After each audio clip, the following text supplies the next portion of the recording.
सतगुरुवर मुझे मार्ग सुझा दे, अपने जैसा कोई बना दे। सतगुरुवर मुझे मार्ग सुझा दे, अपने जैसा कोई बना दे। बोधि प्रदाता मुझे विराट गुरुदेव, मुझे वैभव श्री जी महाराज साहब को वंदन नमन। उपस्थित सभी भव्य आत्माओं की भव्यता को प्रणाम। समय वज्जिका पुस्तक का हम सब वाचन कर रहे हैं और हम कर रहे हैं प्रतिक्रमण का विज्ञान व उपयोगिता इस पाठ पर चर्चा। Page number 283। अगेन बार बार अलग अलग आयामों से हम जान रहे हैं कि प्रतिक्रमण है क्या, हम कैसे उसके अनुभव से गुजर सकते हैं। Page number 283, second paragraph. सर्वज्ञ सर्वदर्शी भगवान ने आवश्यक की कई विधियां दी थी। हर साधक की मनोभूमि अलग अलग होती है, अतः साधना की एक ही विधि सबके लिए समान कैसे हो सकती है। हमने इस पर चर्चा भी की थी कि महावीर ने वो जो विद्या दी थी, जो अलग अलग विधियां दी थी अपने साधकों को, वो क्या थी।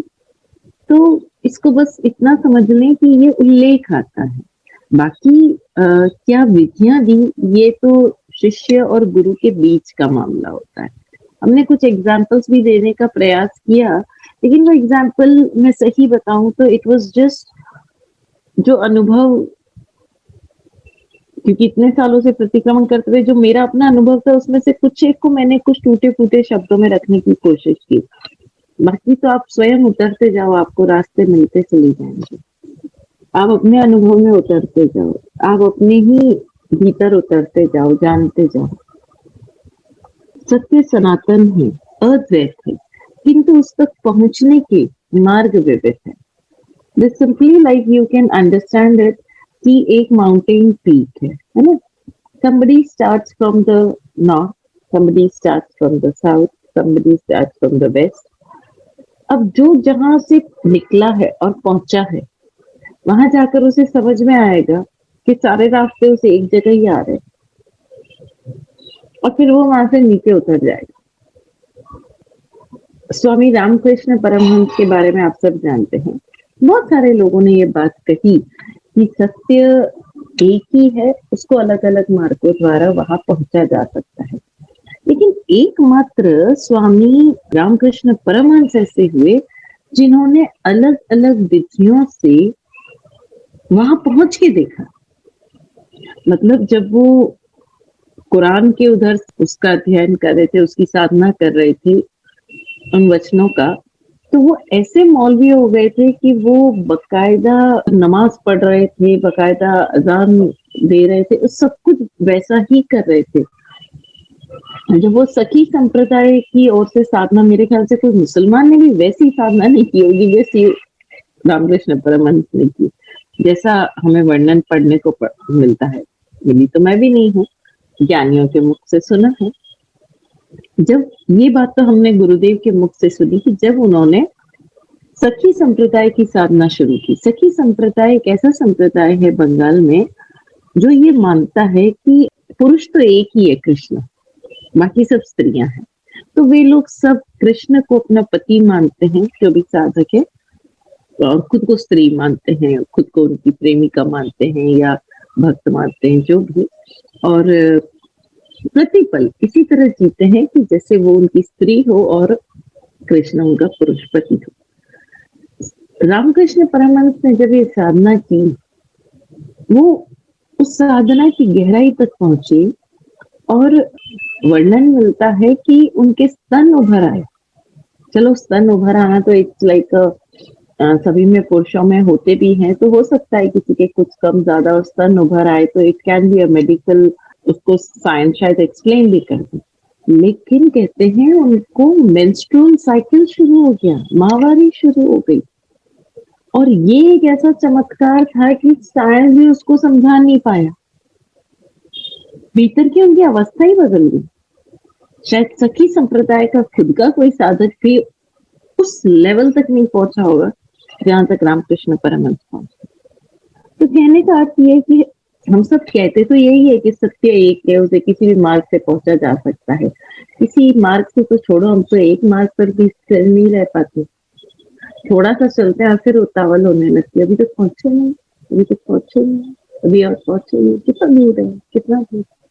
और दूर दूर तक, मतलब आप 80% चल जाते हो, दूर दूर तक आपको मंजिल का कोई अता पता नजर नहीं आता, लेकिन आपका उतावलापन आपको 80% चलने के बाद भी कई बार वापस ले आता है 0 पे, जबकि पता चलता है कि 4 फरलांग की दूरी पर मंजिल थी। तो एक ही बात कि किसी भी रास्ते पे चलो, कोई भी साधना पे चलो, हैव पेशेंस, धीरज रखो। दैनिक प्रतिक्रमण का सबसे सरल मार्ग है कि दिनचर्या को पुनर्जीना। जिस प्रकार कैसेट रिवाइंड करने पर पूरी फिल्म प्रतिक्रम से दिखाई देती है, उसी प्रकार हम सायंकाल में प्रतिक्रमण करें। मन के असंख्य चित्तों को आदेश पूरित करें कि वे विभाग परिणामों को पुनः याद करें, स्मृति प्रति कर्म करें, ताकि वे सारे कार्य जो मन के अनेक चित्तों के माध्यम से ग्रंथियां बन चुके हैं पुनः उभर कर बाहर आ जावे, खुलकर विसर्जित हो जाए, कोई नियाणा शेष न बचे। जैसे ही किसी घटना को मानसिक स्तर पर ज्ञाता दृष्टा अकर्ता भाव से पुनः जिया जाता है, तो उस घटना का आत्मा के साथ जुड़ाव दूर हो जाएगा। वह राग द्वेष का संस्कार विलगित हो जाएगा और वह चित्त संस्कार मुक्त हो मूल मन से जुड़ जाएगा, और इस सतत प्रक्रिया से असंख्य चित्त एक चित्त बनते चले जाए।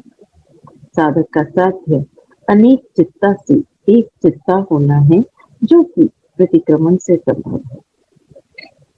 अब इन घटित घटनाओं को सहोश पुनः जीने के लिए हम कई तरीके अपना सकते हैं। जैसे पहले कायिक स्तर की घटनाओं को जीना, फिर वाणी के स्तर की घटनाओं को, और फिर मानसिक प्रतिक्रियाओं को, हृदयगत संवेदनाओं को पुनः जीने से पहले पुनर्स्मरण करना होगा, यानी रीलेव करने से पहले रीमेमोराइज करना होगा। ये पुनर्स्मरण ही धीरे धीरे साधक को जाति स्मरण ज्ञान तक ले जाता है। ये पुनर्स्मरण दिनचर्या को घंटों अथवा कार्यों में बांट कर भी किया जा सकता है। जैसे शाम 6 बजे प्रतिक्रमण के लिए उपस्थित साधक पहले मन को संकल्प करके आदेश देवे कि 6 बजे से 5 बजे तक मैंने क्या क्या किया, 5 से 4 बजे तक मैंने क्या क्या किया, और इस प्रकार यावत नींद से उठा तब तक क्या क्या किया। तीनों योगों के स्तर पर पुनः जीना है, और इसे कार्यों में बांटकर इस प्रकार किया जा सकता है, जो हम कल बात कर रहे थे ना, कि भाई या तो आप खाली एक्टिविटीज देख लो, या रिलेशंस देख लो, या टाइम देख लो, कैसे भी देख लो। इट इज अबाउट दैट कि जैसे मैं आज कहाँ कहाँ गया, फिर मैंने आज क्या क्या खाना खाया, मेरे द्वारा क्या क्या बोला गया। प्रतिक्रमण की दूसरी विधि ये भी है कि कुछ चिंतनीय बिंदु बनाकर उस आधार पर अपनी दिनचर्या को पुनः जीना। जैसे 18 पापस्थान हो सकते हैं, कषाय हो सकते हैं।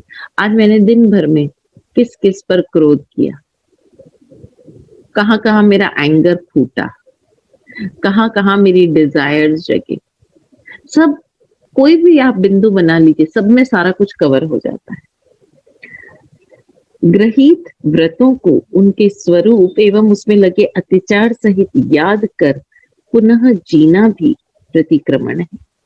यदि 12 व्रत न भी ग्रहण किए हो तो भी 5 अणुव्रतों के स्वरूप का प्रतिक्रमण हर सामाजिक व्यक्ति कर सकता है, क्योंकि ये सामाजिक एवं नैतिक कर्तव्य धर्म है।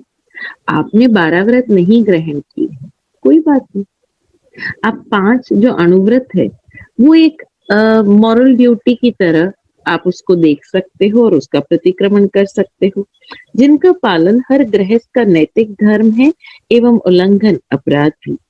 अतः 5 व्रतों के प्रतिक्रमण के भजन इस पुस्तिका में दिए गए हैं। हम जब आगे बढ़ेंगे तो जो तीसरा खंड है पुस्तक का, उसमें हम ये पढ़ेंगे। मूल तो ये 5 अणुव्रत ही है जो विरमण की साधना करवाते हैं। ये साधक का चरणानुयोग है। पहले तो सारे कर्णानुयोग हमने पढ़े जो क्रिया की जाती है, लेकिन जो भीतर हमारे चिंतन मनन चल रहा है, जो हमारे भाव चल रहे हैं, वो चरणानुयोग है। बाकी के 7 व्रत कर्णानुयोग है। 3 व्रत जिन्हें गुण व्रत कहा जाता है, वे चरण साधने की विधियों का ज्ञापन है। समझने के लिए इन्हें गुणानुयोग अथवा विज्ञानानुयोग भी कह सकते हैं। अंतिम 4 व्रत उन विधियों का अभ्यास है, इसलिए उन्हें शिक्षा व्रत कहा गया है। यानी आप देखो क्या कहा गया है कि जो 5 अणुव्रत है वही विरमण की साधना है, बाकी तो सारे कर्णानुयोग है। और जो ये बाकी के 7 कर्णानुयोग है उसमें से 3 गुण व्रत है, क्योंकि ये जो हमारे 5 व्रत है उनके गुणों में और वृद्धि कैसे हो, उसके लिए ये 3 गुण व्रत है। बाकी के जो 4 है वो प्रैक्टिस करने योग्य है, इसलिए वो भी कर्णानुयोग में आ गए। होता ये है कि साधक के मन में मसाण या वैराग्य यानी एकदम से भावना तो उठती है, मगर वो स्थायी नहीं रहता, स्टेबल नहीं रहता। इसके लिए अभ्यास की जरूरत है, प्रैक्टिस की जरूरत है। अतः धीरे धीरे इस अभ्यास द्वारा साधक अपने परम इष्ट को प्राप्त कर लेता है। करत करत अभ्यास ते जड़मती होत सुजान, रसरी आवत जावत ते सिल पर पड़त निशान। मतलब आप जब वो कुएं में से पानी निकालते हैं ना, इससे जब पानी निकालते वो जो रस्सी है वो उस कुएं की जो मुंडेर है उस पर जब घिसती है तो धीरे धीरे वो जो पत्थर है वहां पर भी निशान आ जाते हैं। इसमें तो रसरी आवत जावत ते सिल पर पड़त निशान। आप देखो कोई सिलबट्टा जो घर पे चटनी वगैरह पीसते हैं जिसका बहुत पुराना है, तो आप देखो कि बीच में भी उस सिलबट्टे के जो सिल है उसके बीच में भी आपको कहीं ना कहीं एक गोलाई सी दिखने लग जाती है। देवसीय प्रतिक्रमण में दिनचर्या का, रायसी प्रतिक्रमण में रात्रि संबंधी चर्या का, पाक्षिक में 15 दिवस का और चातुर्मासिक में 4 माह का एवं सांवत्सरिक प्रतिक्रमण में 1 वर्ष का प्रतिक्रमण किया जाता है। प्रतिदिन प्रतिक्रमण करने से आत्म जाग बढ़ती है, मूर्छा घटती है और धीरे धीरे साधक केंद्रस्थ होकर जीने लगता है। केंद्र आत्मा और परिधि में अभिनय में भेद विज्ञान प्रकट होने लगता है। जब तन मन से तादात्म्य हटने लगता है तब जीवन एक पवित्र घटना बन जाती है। बाह्य घटना से साधक तुरंत प्रभावित नहीं होता, पहले स्वयं में केंद्रित होता है और फिर उस केंद्रस्थ दशा से घटनाक्रम को देखता है। ये देखना जागृति है। अब जो भी प्रत्युत्तर होता है वो वही पुराना बेहोश जीवन क्रम या ढांचा नहीं होता। जब आप इतना अवेयरनेस के साथ खुद को देखने लग रहे हो तो अब जो आपकी लाइफस्टाइल होगी वो पहले की तरह बेहोशी वाली नहीं होगी, वो रूटीन नहीं होगी, वो एक मशीनी नहीं होगी, बल्कि एक जीवन, एक लाइवलीनेस, सेंसिटिविटी होती है, प्रति संवेदन होता है। साधक प्रतिक्रिया शून्य, रिएक्शन लेस होता जाता है। अब उसका व्यवहार यांत्रिकी प्रतिक्रियाएं न होकर एक जीवन प्रति संवेदना होती है। Now his behaviour is not like a mechanical reactions, अब वो एक लाइव सेंसिटिविटी है और जीवन जागरण का दूसरा नाम है। और ये स्थिति बड़े धैर्य से अभ्यास पूर्वक प्राप्त होती है। यही कारण है कि भगवान ने रोजाना प्रतिक्रमण करने का विधान दिया, सामायिक को शिक्षा व्रत की संज्ञा दी, क्योंकि शिक्षा व्रत अर्थात बारंबार अभ्यास पूर्वक जो जीवन शैली हो जाए। यानी शिक्षा व्रत इसलिए नहीं है कि आप रोज शिक्षा व्रत सिर्फ उसको रट लो, जैसे 12 अणुव्रत में से 4 शिक्षा व्रत है, जैसे पहले 5 अणुव्रत किए वैसे शिक्षा व्रत। शिक्षा व्रत is something you need to practice in your day to day routine, और प्रैक्टिस करते करते आपकी वो लाइफस्टाइल ही बन जाएगी। अच्छा, ऐसा भी नहीं है कि आप उसका कोई एक डायमेंशन आपने लिया और अब वो आपकी लाइफ़स्टाइल हो गई और आप बोलो कि बस ये व्रत पूरा हो गया। You need to keep on practicing every day. आप जैसे-जैसे उसको देखते जाओगे, आप एक-एक स्टेप और खुद में चेंज महसूस करते चले जाओ। We don't need to stop once we start experiencing something. वो स्टार्ट है, एंड नहीं है। ये नहीं कहा गया कि भई इतना एक्सपीरियंस हो जाए तो फिर छोड़ दियो। इनको शिक्षा वृत्ति कहा गया, अभ्यास वृत्ति कहा गया। That means you need to practice them in your day-to-day routine lifestyle. शिक्षाणाम तु पुनः अभ्यास। अभ्यास का सार है स्वयं में केंद्रित होना। पूरी साधना का सार यही है कि आप खुद स्वयं को स्वयं में खोजो, खुद में केंद्रित हो जाओ, बाहर नहीं। जो साधना हमें जागरूक बनाती है, स्वभाव गति कराती है, वो अभ्यास है। अतः विधि कोई सी चुने, किंतु प्रतिक्रमण आवश्यक है। ये पहला चैप्टर यहाँ खत्म हुआ। Jai Ho Marsab, Mathin Vandami.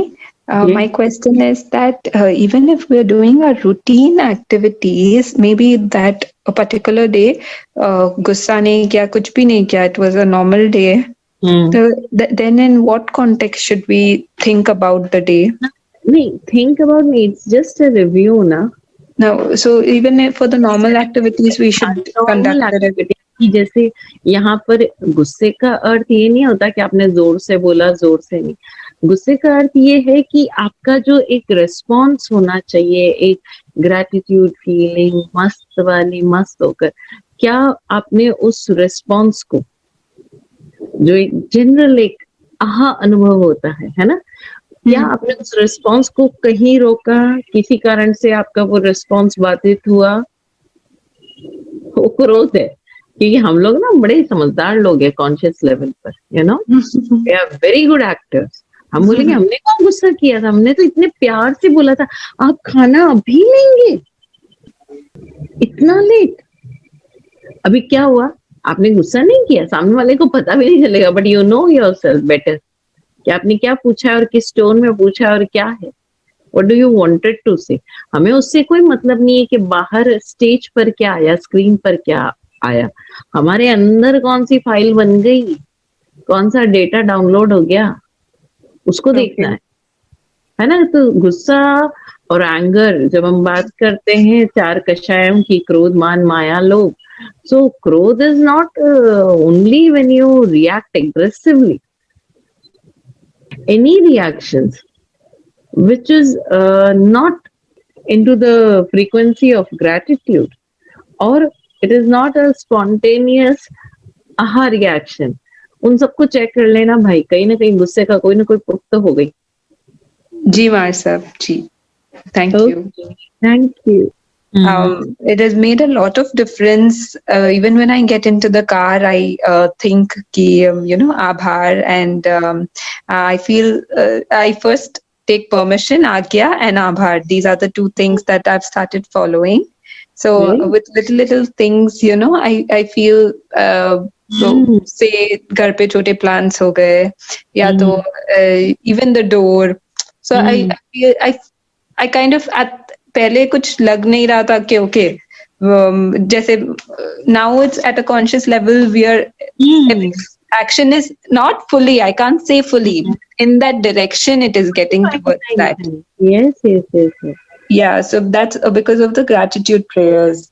Yes, और आप देखो, आप जब इस तरह से करते हो तो ऑब्वियसली जब आप दरवाजे को थैंक्स दे रहे हो तो you can bang the door. Yes ना, आप बहुत अवेयरनेस के साथ, बहुत ही अटेंटिवनेस के साथ उसको धीरे से बंद करोगे, तो दोनों चीजें होगी, एक तो आप थैंकफुल हो गए, दूसरा आप अवेयर हो गए। Yes, and that's not only with non-living things. For example, that has translated into the relationships at work and at home. It has just translated because अगर आप छोटे लेवल पे करोगे तो at the बड़े लेवल पे भी वो आ जाएगा, that kind of attitude. बिल्कुल आएगा। I agree to it, I totally agree। और आप देखोगे कि जैसे आपका परसेप्शन चेंज हुआ किसी भी पर्सन के प्रति, उसका परसेप्शन, उसका बिहेवियर उसको खुद भी नहीं समझ आएगा और आपके प्रति चेंज हो जाएगा। I would like to share one thing. मेरे एक जगह पर पूना के किसी घर में मेरा एक जगह पर जाना हुआ। So I was there for like 3-4 days and उनके घर पे जो सर्वेंट है, मतलब it's a couple, young, very young Marathi couple, they are working there. और फिर मैं कुछ महीनों बाद दोबारा गई। That time I felt that this maid, this girl, uh, she is very aggressive, you know, in her reactions। वो बड़े आराम से भी अपने मतलब घर में किसी को भी, चाहे वो मालकिन हो, मालकिन से तो उसकी पटती नहीं, मालिक को भी कुछ भी बोल देती है जो है। सो आई जस्ट फेल्ट कि ना वो मेरे प्रति थोड़ा सा उसका बिहेवियर चेंज हो रहा है and she has started loving me. और तीसरी बार तो मैं गई उस घर में 3-4 दिन के लिए। After I went she told the people कि ये महाराज साहब आते हैं ना, मेरे को बहुत अच्छा लगता है। वो कितनी भी गुस्से लो, कुछ भी हो, मुझे क्या करना, मेरा काम वो अच्छे से करके दे रही है और मेरी नौकर थोड़ी हो। तो वो अपने मालिक मालकिन की नौकर है, जो सेठ सेठानी जिसने उसके वहां हायर किया है, वो जाने, उनका काम जाने। But just because I used to say her thank you, अरे यार तूने मेरे लिए पानी ला के रख दिया, मैंने तो सोचा ही था पानी पीऊंगी, तूने पानी ला के रख दिया मेरे लिए। पहले कितना ध्यान रखती है, मेरे आने से पहले मेरी चद्दर बिछा दी, मैं बाथरूम से होकर आई, मेरा बेड बना दिया। अरे वाह, तू कितना ध्यान रखती है। और बड़े प्यार से। आप देखो, वो मेड्स भी, महाराज जी इतने घरों में जाते हैं, not only the people, I remember, I can see कि उस घर के जो नौकर है वो भी वेट करते हैं महाराज जी की, व्हेन विल शी कम। उनको लगता है बस आपको देख लिया, हमारा तो सब पूरा हो गया। They work with double enthusiasm. महाराज जी जाते तो वैसे इतने सारे लोग आते। नेवर आई हैव हर्ड कि वो जो मेड्स हैं उनको कोई तकलीफ हुई हो, बड़ी प्यार से सारा काम करके जाते हैं। इट इज जस्ट बिकॉज हमने अपना परसेप्शन चेंज किया हुआ है, वो लोग भी चेंज कर। Isn't it? Thank you. जय हो।